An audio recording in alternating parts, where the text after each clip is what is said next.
Hey Thomas, how you doing? Oh, I'm great, Mike. Awesome. Yeah, hey, this is our weekly grab bag, and we've got quite a few things to cover coming up here. But firstly, I'm Mike, and this is Thomas, my co-host, and we are on the First Last Nerdom, and we cover anything in the Nerdom. This is our weekly grab bag show, which we kind of cover the current events and a few recommendations here. Big ones coming up. I got to see one of a new release, Shazam 2, that's coming up. And Thomas, I know you have your recommendations as well on the good old YouTubes. hmm And all that being said, just wanted to kind of promote our channel here real quick before we get going. We are at 33 subscribers, and this is kind of funny because our last couple weeks ago, our last episode was on this very classic kind of back of the book, back of the envelope kind of hidden gem possession, hmm as it were. Yeah, And and it's our third best viewed video. right, yeah, it, uh, it moved up into number three over the last couple days here. I noticed that. I wanted to kind of promote that, and of course, hmm everywhere, everything at once. We don't know how these things are going to do, and I still think it's cool that you covered the cannibals, and we need to do more of that maybe for the fandom. But any Yeah, case, I think we need to do probably another breakdown of a comic book, but yeah, that's cool. We also tonight we this will come out a few days later, but we talked to Scott Dyson, yep. the cool writer extraordinaire that we were. I've known for a few years, but yeah, he's a really cool guy. We did a very long interview with him. Yeah, so if Yes, we did. you want to maybe get a deeper uh, cut into writing and what horror is all about, and just the mindset of uh, what it's like to be a writer. It's a kind of a cool interview to check out. We also go into me and him are like old school uh, internet guys. So we're back in the days of internet forums back in the 90s. So Yes, we are. Yep. we touch a little bit on that. And yeah, so if you want to hear a little old school internet history, we get into that a little bit on that Yeah, as my well. my I'm jealous because my experience on the early internet was AOL chat rooms back in the day. There was even like a little. And it's no wonder what I do for tech, which isn't relevant to here, but there was a little program that you could get. You could if you got the other person to respond to it, you could make their hard drive spin and some other kind of script kiddie kind of stupid stuff back early internet days. But of course, yeah, Scott Dyson was our latest episode. I love this one, and I think we're gonna have Scott on again. He's Mhm, got some great experience and knowledge as a writer author. I always look up to authors, mhm, and certainly we're going to take a little minute here to kind of toot our own horn. What we love and why we do this. We were inspired to do this podcast by a writer, and we've had mhm. Joe Lansdale, which is another a great show to watch, interview, and no different with Scott Dyson. So it was really cool, and the Mhm. fact that you know who he is, and have history, is all the better. So like I found out a little bit more things about you as well that I did not know that you were such a writer. And I will definitely be nagging you and the offline to hey, come on, please beg you to like let me read some stuff because I desperately want to write at some point in my life. Anyway, what I got from our interview was, you're never too old to start. And the first thing he said was to be a reader. And I know Mhm, you are a big bookworm in your own right, as same as me. So mhm. I get more pleasure from books than anything else. I don't know about you, but they never Yeah. disappoint, and you can always go back and read them and have that kind of that thing. We were actually just covering this before we got on the show. Anyway, I digress. This week we have a lot to cover. But shout out to Scott Dyson, and thanks for coming on with us. And we'd love to have you on again. And his links to his show, or excuse me, his blog and his books are all there in the show description. So check that out if you can. So I'm not going in any particular order, but I saw you had a Roblox. Yeah. This is what's going on with this, because this will be interesting to cover. all right. So I think I also linked the link to the oof. Oh no. Yeah. Oh Yeah, I'll look for that here in a minute. Right. But Yeah. while you talk about what we're covering here. Yeah. So basically, Roblox have a GIF or a sound effect. I don't play Roblox, so I don't know. But there's like this sound effect called, where it says like "oof," and Yep. yeah. So yeah, there's like this confusion on where that comes from, and so I shared this video with Mike, and I don't think he's watched it yet, but it's like I think it's like a hour and a half long deep dive into that sound effect. It's like it finds out where that comes from, and then it kind of it's from a video game back in the day. I don't know if Mike remembers it. The game Messiah.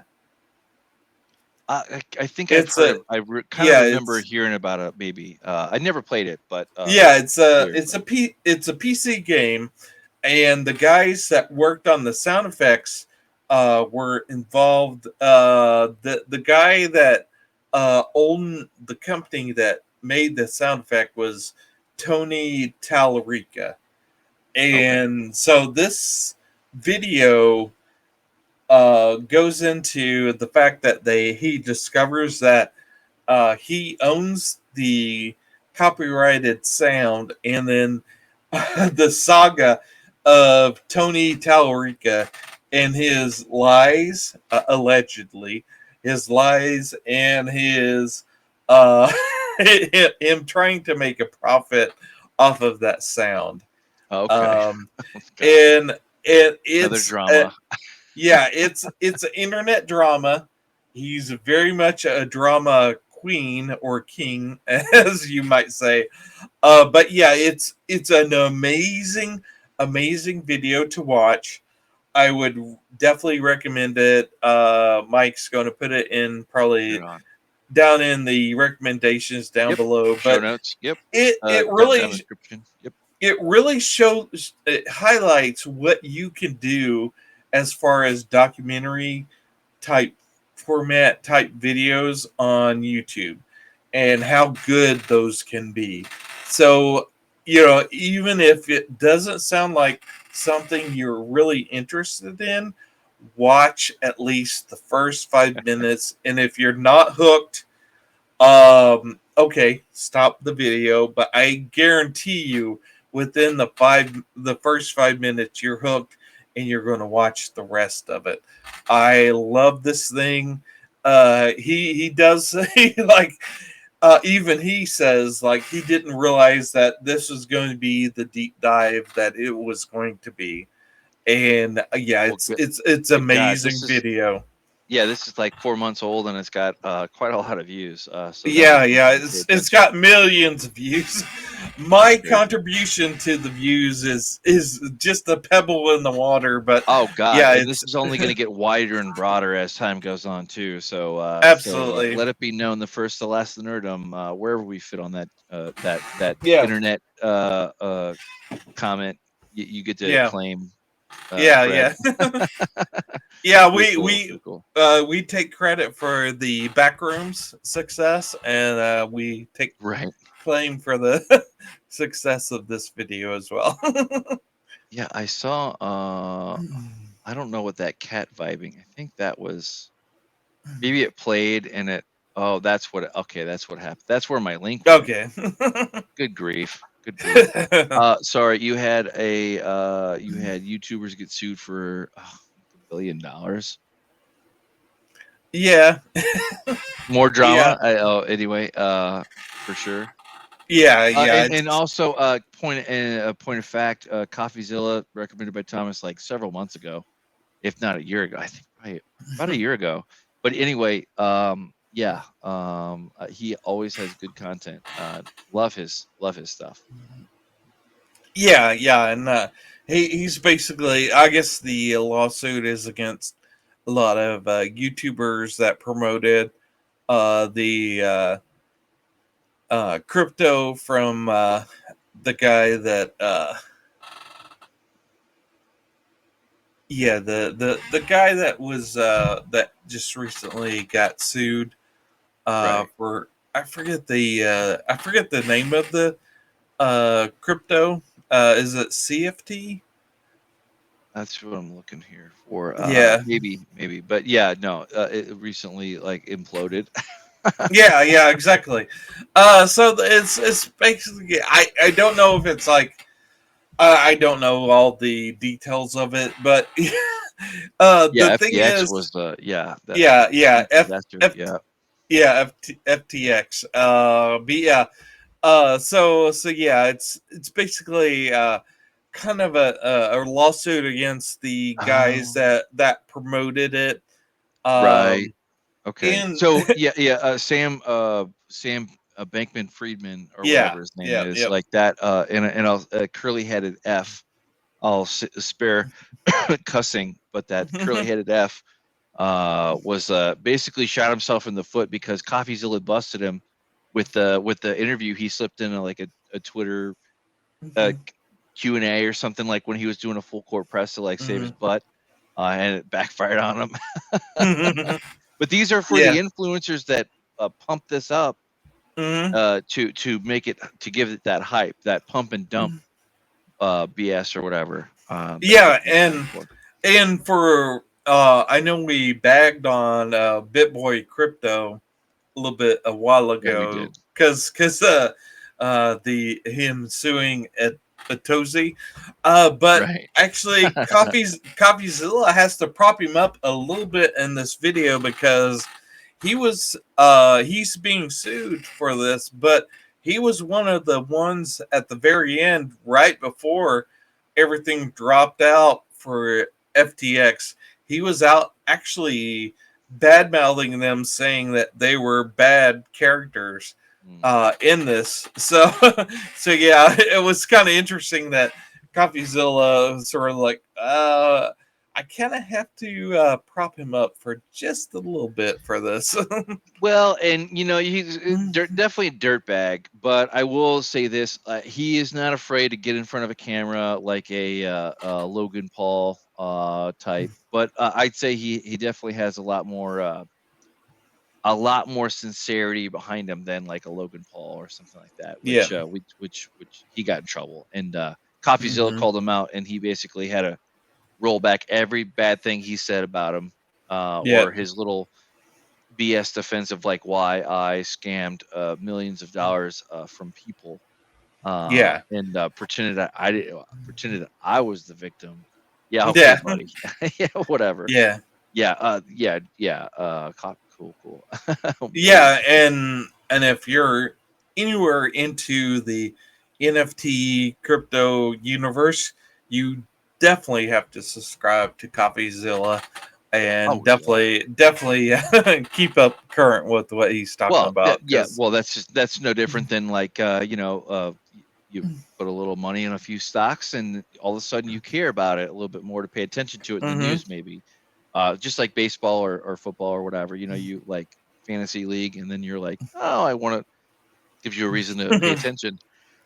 Besides it being your money, and not to throw it away on something stupid or a scam. absolutely. Cool. Yeah. I was gonna say, I wanted to kind of bring up my what we're talking about YouTube. I recently, this is the second time I'm talking about him. the first time was just like on a video that I wanted to kind of highlight, but like I like this guy because he kind of he cuts through all the stuff and he kind of just gets to the point. So some of the problems that I have with some of the YouTube people that I follow that cover pop culture and semi politics, of course, everything is political nowadays. Like Yeah. you could look at a tree the wrong way and like somebody will be offended. I'm joke obviously, but heavy sarcasm on that one. But I like this because he just gets to the point. Sometimes the folks that I follow, like they kind of tend to take their time and kind of stretch it out like way too much, and that's really annoying. Like I Hmm. just want to like just get to the like I want to hear what you have to say, but like get to the point of the thing. Hmm. Like stop with the I'd like quit selling me coffee. Hmm. Like Jesus Christ, like I got Yeah. it. Like get to the Yep. point. I like him. He's kind of like an everyman type. John Q. Public. But he thumb on the pulse of the thing and he breaks it down. And his hot takes aren't really that hot. They're they're kind of like really a good opinion of like why something is this way or that way. And all this is the taste, but just wanted to say, and this is my point that I will hammer a lot. If you can catch a YouTube channel when it's young like this, when it has like a few thousand, Hmm. he's almost got 10,000. Like 10,000 on up to like say 200, 300,000 subscribers. That's like when you get like a really good zone for a YouTuber, like where they hit their Hmm. stride and they're putting out repeatedly good content that you care to watch or listen to. Some of these things are like very cyclical. Like I'll go through a phase of listening to something, and then other times like where I don't care. Like I don't give an S about this topic, like or Hmm. they cover it too much. But anyway, and from that recommendation, kind of going on, I know. Had you seen this? Shazam 2 in theaters? I have not. Or did you I'm. any interest at all, just in general? Well, I'm very bad about going to the movies, and since the pandemic, I have been very not going to the movies. So Sure. I don't know if this will actually bring me to the movies. I actually have been kind of looking towards theaters and what's going to be showing John Wick Oh for. yeah, So yeah, that's right. I think that's I out. might, yeah, it comes Right, out yeah. this weekend, so I might be going to see that, but I haven't Well, I seen will this. too. Yeah, so maybe we might be able to do something on that here soon. But yeah, what was your take on this? I know Yeah, you've seen this. yes. Yeah, so and me and my this is like from a dad review, I guess, or recommendation, kind of coming from that. Hmm. Me and my kiddo saw the first Shazam. We really enjoyed that one. We enjoyed Black Adam too. In passing, I kind of mentioned it a little bit. It was enjoyable enough. All right. I'm not looking for technical perfection on any of these things. But this was kind of fun. My son liked it. I liked it. I enjoyed it. It was fun for what it was. It wasn't, you know, nowhere near the level of like what the Batman was, like which we covered last year. I think that was a little bit better quality kind of production. Hmm. And this is a little bit more campy. It was about having fun. And my daughter didn't it didn't register with her. It didn't it she kind of disconnected halfway through the movie, but my son and I liked it. You know, yeah, anyway, I just if you saw the first one and you want to have that experience again, you'll have it. If you put any kind of pressure on this, it kind of falls apart from that standpoint. And I think it's not doing so well, but who knows? But I wish it was a little stronger, but it is what it is. So your mileage may vary. Most people are going to miss it. They're gonna pan it, which is fine. I will. But I will say this: David Sandberg is a really good horror director, and I think we might want to look into maybe one Nice. or two of his horror Sure. movies in the future, like Lights Out, and I think he did a really good a Ouija board sequel. I had heard, yeah, I had heard that he was a good director in general, or he was recognized or known as a good quality director. And this is kind of like, I also read a headline. I didn't include it in our week's grab bag here, but basically, the headline said he's kind of he's good on the superhero movies for a while. Like Mhm. he's kind of done with that.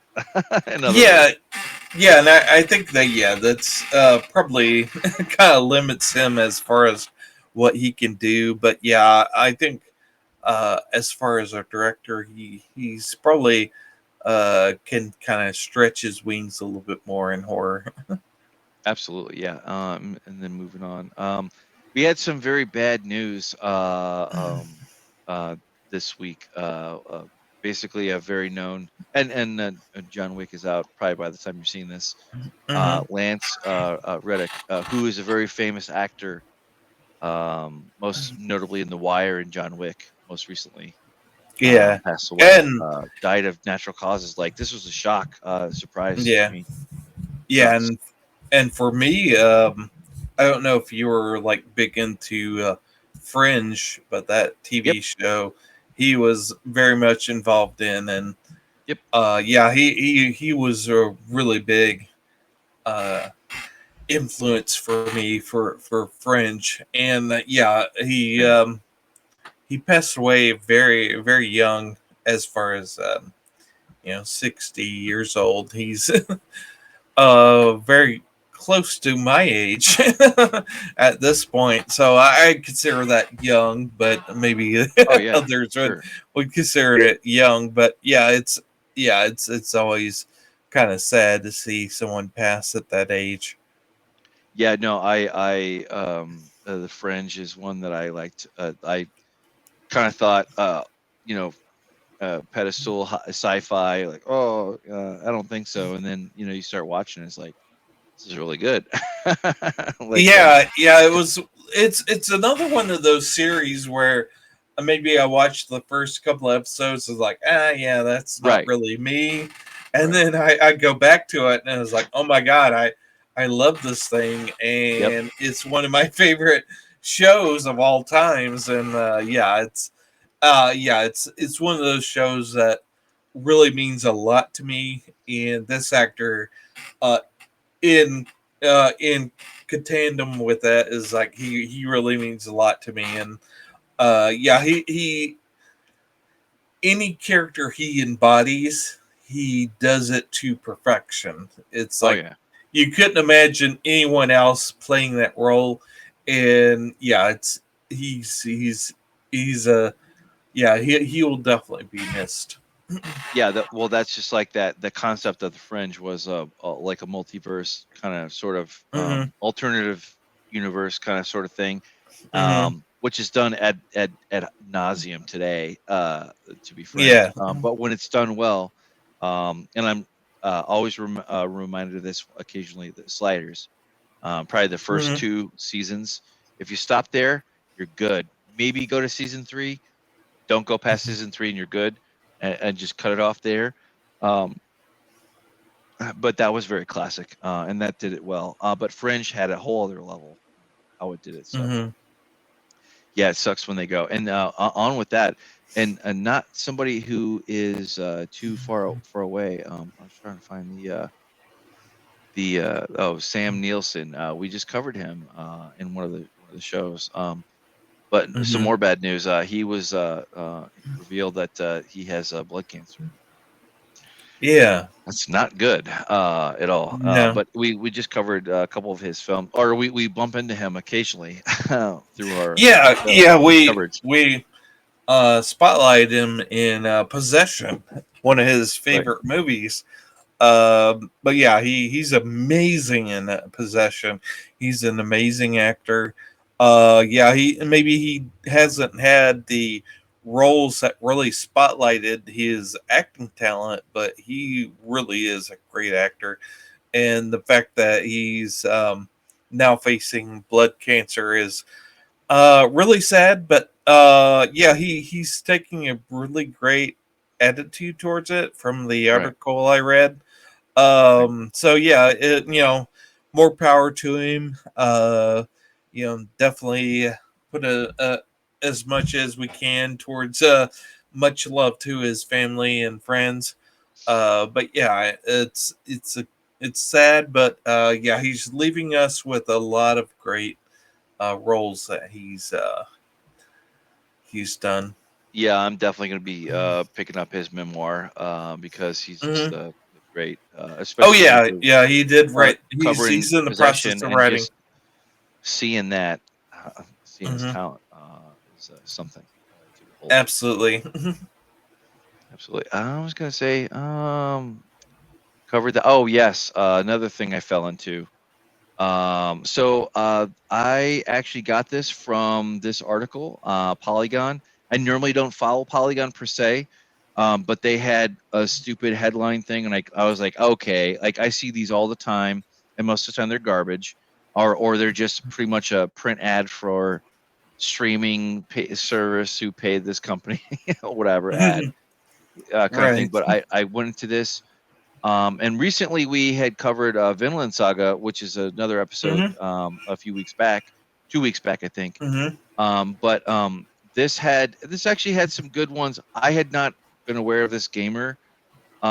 Maybe it's cool. I haven't seen this anime yet. Blame. I might check it out. It might not. But more importantly, I actually checked this out, and I had been meaning because we've kind of touched we flirted with anime a little bit here and there, Hmm. like with Akira, which we covered last year, and most recently Vinland Saga. It kind of got me in this thing. I'll cover it probably in a few weeks or so, like when I wrap up the series. But there's a series called Gate. It's got 2 seasons. Like once I watch that, I'll probably talk a little bit more about it. But I just started that one, and Hmm. it's kind of dumb. It's a dumb kind of anime, like a fan fiction, kind of like not high quality but good enough. But anyway, Yeah. this article recommended Gundam Hathaway, and I've been meaning to get into Gundam because there's like 40 years worth of like things. It's kind of like Hmm. where do you start with Star Wars? Do you Hmm. start with here or there or what? It's kind of the same thing for the normies, I guess, if you listen here. But Gundam Hathaway, I like this. I fell into it and I really enjoyed it. It's very adult. It is not. It plays out more like a soap opera than anything, but it kind of has like bits and pieces of things I like. It's in sci-fi. Hmm. It's basically an offshoot of Star Wars, Starship Troopers, which is firstly introduced like the idea of a power suit or power armor or mech suit. And God, there's so many things out there that cover that genre Hmm. of Voltron. You have RoboCop, kind of sort of. You have just different things and Hmm. kind of things that have inspired it. But I watched this, I really enjoyed it. And then kind of more lighthearted Galaxy Quest, which is take it or leave it. I am might want to see the Skyline anyway, but I just wanted to kind of say recommend you know the Gundam Hathaway was good. It had military sci-fi. It had all the things that I kind of look for, intrigue, Yeah. thing. But so your mileage may vary. I've heard from the true fans, the true Gundam, anime, gatekeepers, and they're fine. They can gatekeep if they want. I don't care. Hmm. This is not the one that you want to kind of go in on Gundam on. But to me, my counterpoint would be, who cares if it leads you into this wonderful world that is already out there Yeah. for things. So the only Yeah. thing I've been told is like, just kind of understand that some of this stuff was made very very early on, and it's not quite as polished as you might be expecting or used to. But like the level of quality for this really improved my opinion on like the neckbeard anime kind of pillow humping people with Yeah. their ear, like anime, that kind of kitschy, type. And there's nothing wrong with that, whatever. But that's not what I'm into. But like this is very adult, like a soap opera is the best I can put it. Like Oh, just an animated form, and boy, damn, like just like Vinland Saga, it sucks you in. well, What I love about it. I'll say there's something wrong with a certain type of anime with the Sure. waifu and Right. That's what I was gonna. I was circling the drain around. I was gonna let you fill in the yeah. blanks. Yeah, I'll be the bad cop on this. Yeah, the waifu the stuff and the yeah, panty the stuff. sniffer, Yeah, yeah, pillow the pillow humping whole crowd. yeah, the whole the degenerate anime side of things. It makes it 30s up the water as far as anime, but yeah, there's some good stuff out there. Right. Well, and and And and and you kind of just drive into the cut even harder. Your offshoot of your furries and the most hated kind of subcategory of people on the internet, yeah, as it were. Like, but yeah, we're bagging on them. But yeah, degenerate and is a good way to put it. yeah, and if you're gonna get into Gundam, I have to recommend It's a Gundam Yep. and his channel. Oh, His channel, absolutely. Yeah. yeah. If you're into YouTube's, which you're probably are, so if you're watching us, you definitely want to check out It's a Gundam and his channel. Yeah, I'm not going to say that he puts out tip top things every time, but like Mhm, much like Nerdrotic, like where he'll put out like a critic view point of something, he'll nail it hard, and it's good mhm. entertainment. Your mileage may Yeah, vary, yeah. He's always funny. He's always funny. right? Yeah, yeah. He takes it very tongue in cheek, kind of, like, oh no, and then his little Mhm, graphics and his animations are kind of funny, mhm, but like, yeah, but this is just gonna try to drive me more into checking out classic Gundam, the one that I should have watched or whatever. So mhm. we'll keep an eye out for that. I might even suck you in for a show here or there, if you're All right. game. But well, I think that's a classic thing, and I love this new thing, anime. And of course, like I'm not like a newbie or whatever, but like I'm very Mhm. casual with this stuff. Like I don't. Yeah. I kind of skipped over. It was a little bit younger than me, and the really the nerds who were into it, back when I was a kid coming up, like you just unless you were in that social circle, you just didn't know about it. Mhm. That was back in the Right. day, Yeah. But and I was more into classic sci-fi circles Mhm. at that point. But anyway, I was gonna say, I was gonna cover kind of some more controversial news. So they're on the warpath. Marvel is for like apparently somebody on Reddit did a no, did a oopsie, and leaked not only the dialogue or whatever, but also some other upcoming future plans for Avengers. That's not reflected here, but that's out there as well. What was your thinking about this? Like how serious they were to shut it down? um, it's on the surface, it's not really a big deal, but underneath, I think it is. I think the fact that they can dig out. I always think of the internet as sort of a outlaw kind of on the edge kind of thing. Always. And yeah, and the fact that Marvel can clamp down on them uh, kind of hurts my soul just a little bit because of the uh, rebellious nature of my soul. Right.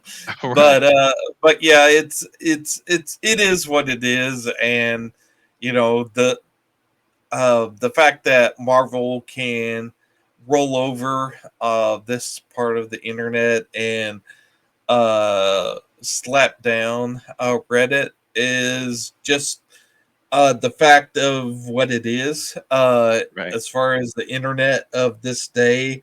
And it kind of makes me pine for the old days when maybe the internet was a little bit more outlaw. Yeah. No. Yeah. For sure. Yeah.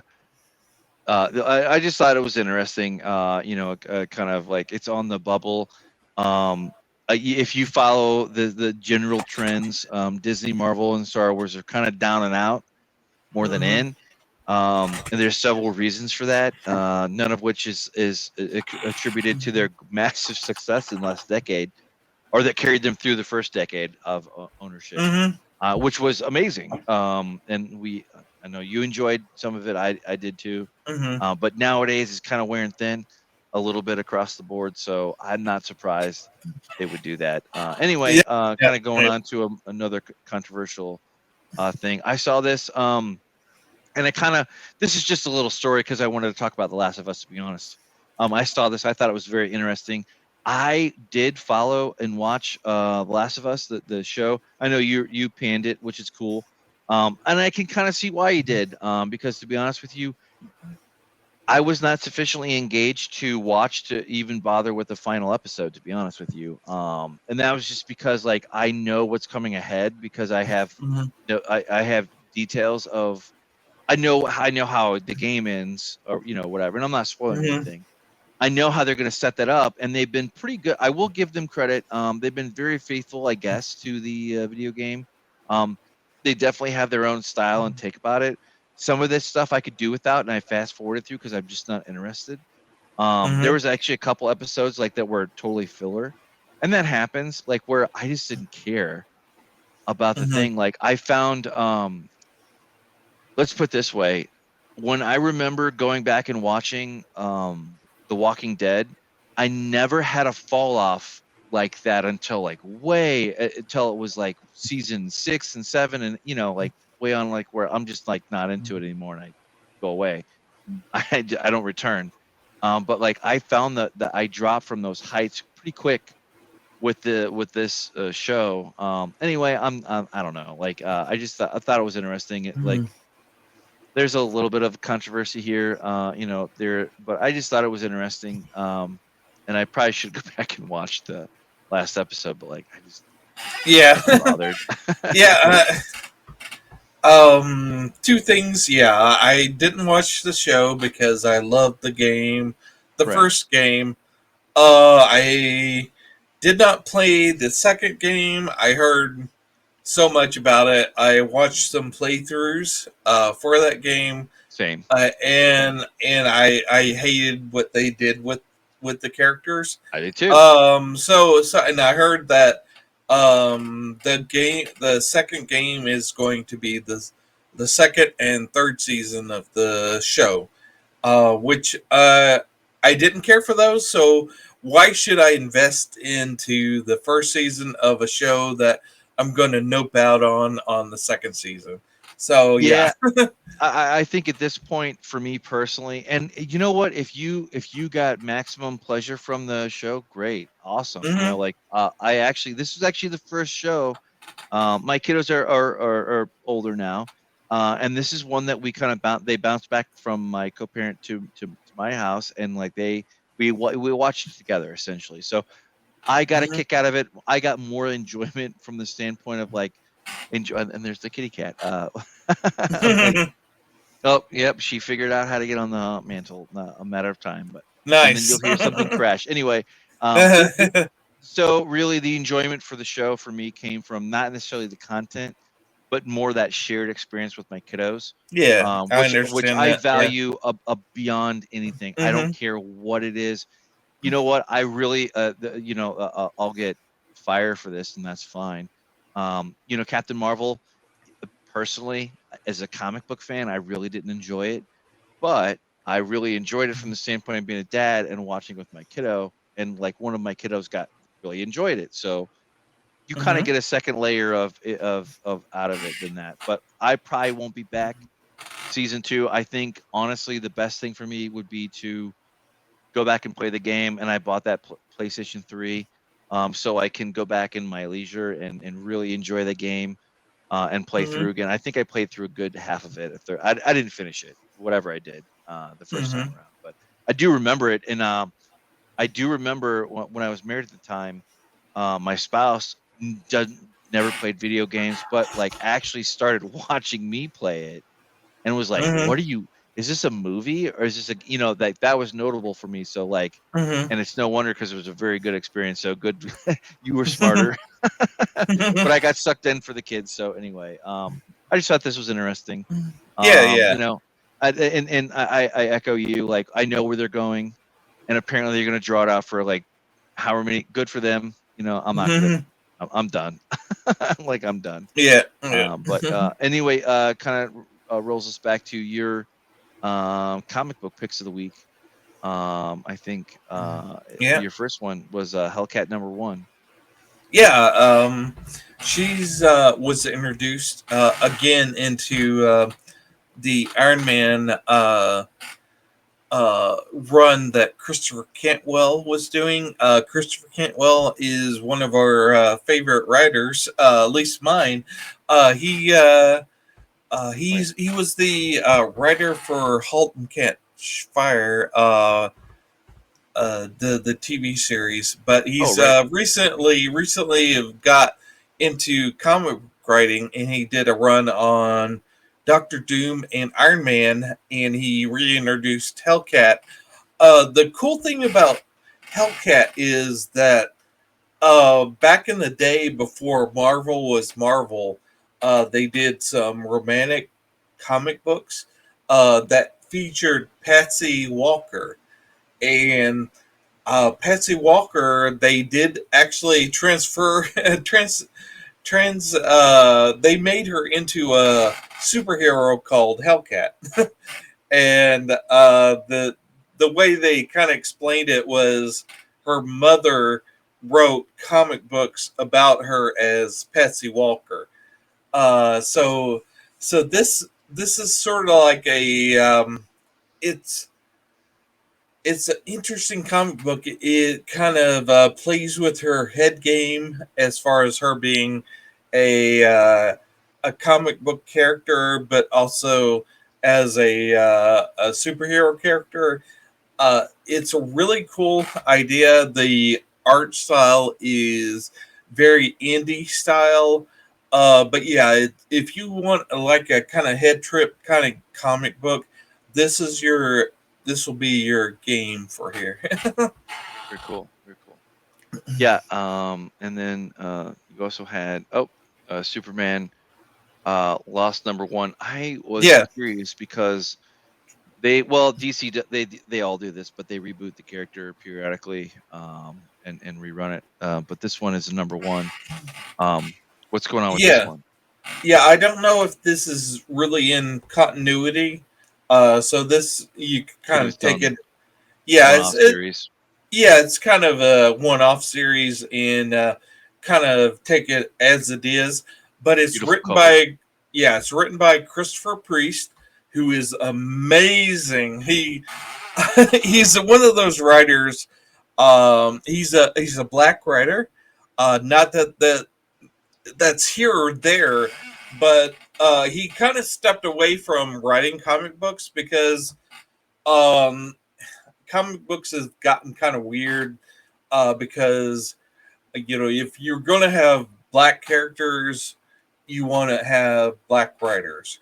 If you have gay writers, you want to have gay. Have gay characters. You want to have gay writers. And Modern day bona yeah, yeah, fides for who's the gatekeeper, who is authorized to, yeah, who is not. Yeah, yeah. yeah. So there's this weird sort of segregation, and Christopher Priest is like, fuck that. I want to write cool characters no matter what color they are. And so he kind of stepped away, and he was offered Vampirella, that the kind of vampire superhero character, and he did amazing work with her. He still writes that character to this day, but he's kind of proven himself with that character, and so he's been offered other things outside black characters. He's has a current run on Black Adam, but he's writing Superman Lost, which is basically the story of Superman. He goes to a Justice League crisis that causes him to um, warp into time to save humanity, and he's lost in time for 20 years, and he comes back to the present. So he's lost 20 years of time, and he's Mm. talking to Lois. And I think the series is going to uh, kind of explain where he's been and what has happened. But it's really cool, kind of character driven story that's really cool. I definitely recommend it. Yeah, it's really good. And this first episode or first issue really kind of grips me and makes me look forward to the next 9 issues. I think it's a 10, Awesome. 10 episode or 10 issue series. Awesome. Yeah, I'm definitely going to be buying this. Matter of fact, Mm-hmm. in the other browser when I was just bring it up, ready to go. Yeah, Me to read yeah, it. yeah. As far as physical copies, I went last. It came out last Wednesday. I came out early at my comic book shop. There was only Oh two wow. issues left, so I think it was very popular, and it's the physical copy sold out. So yeah, it's still Awesome. available digitally. Awesome. Yeah, one to follow for sure. I'm going Mm-hmm. to be getting it when I can. Mm-hmm. This is kind of like going off of DC. This is just the last thing that we had to cover, and I don't really have any recommendations this week for audiobooks. I'm working through some things, Mm-hmm. which is a good time to pause for future plans. So stay tuned. But Mm-hmm. in any case, Ben Affleck just says that he is kind of done. Mm-hmm. Um, he's just done. Uh, like we've heard that before from him, but I do think that well, they've already got new DC already has a new Batman lined up that they're going to be using, and Mm-hmm. Robert Patterson, and I think that's fine. I enjoyed Affleck Batman, as it were. Mm-hmm. So I don't blame him for like being like, I'm done, guys. Like, because he was the long ride for 10 years, or probably not all 10 years like Cavill was, but they Mm-hmm. they wasted their time, and time's up. So I don't blame them. Yeah. And I think with all things on, we're going to be swept in with the new era of DC. Hopefully, that's better than once we burn through the last little bit of whatever the hell they need to write down Mm-hmm. or release. Yeah. um, Yeah. And I hated the Joss Whedon Justice League, and I really enjoyed Zack Snyder's Justice League. yeah, I don't care what anybody said about the 4 hour uh epic that was just a Justice League. I enjoyed it. And I I think Ben Affleck enjoyed doing it. I don't right, think he's has any interest in doing anything with James Gunn, which I understand, sure. because I don't think they see eye to eye on things, which is cool. I mean, that's understandable. So yeah. Yeah, well, and this kind of like I saw a little clip. I don't. It's not enough to share, but to mention in passing. On the red carpet, The Rock, somebody from Variety or somebody asked The Rock, "Hey, what happened there? With Black Adam and whatever." And basically, he gave a very classy answer of like, "Look, sometimes your team just doesn't win, and you play the Hmm. best you can, and then you move on. You move on to the next thing," which is a perfectly Hmm. good answer, and it is what it is. But yeah, I think that's about all we have to cover. I'm just looking over here to make sure we didn't miss anything. Not too much going on. I just want to kind of give a real quick plug to our episode with Scott Dyson. Hmm. And if you like what you see, maybe you could consider liking this video, or even better yet, going to our channel, seeing if we covered something that is more your speed, and maybe even subscribing. We'd love it. Hmm. And or criticism, good or bad. We'd love to hear it. But I think Mm-hmm. we're rolling up on the end Absolutely. here. Yep. Yeah. Cool. Yeah. If you made it this far, you might like us. So, like and subscribe, and yeah, we talked to Scott Dyson. Definitely check that out. We enjoyed talking to him, and I think you might enjoy watching our video on that. So, Indeed. yeah, yep. So yeah, we're keeping rolling on with things. Everything is going to get bigger and brighter through this year. But yeah, we want to experience it with you. So yeah, hang along with us and subscribe. Yeah, and next week I think we're gonna be going to roots a little bit and going into comic books, and I'm really Mm-hmm. looking forward to that Yep. show. So we'll see you on the flip side. Yep. See ya.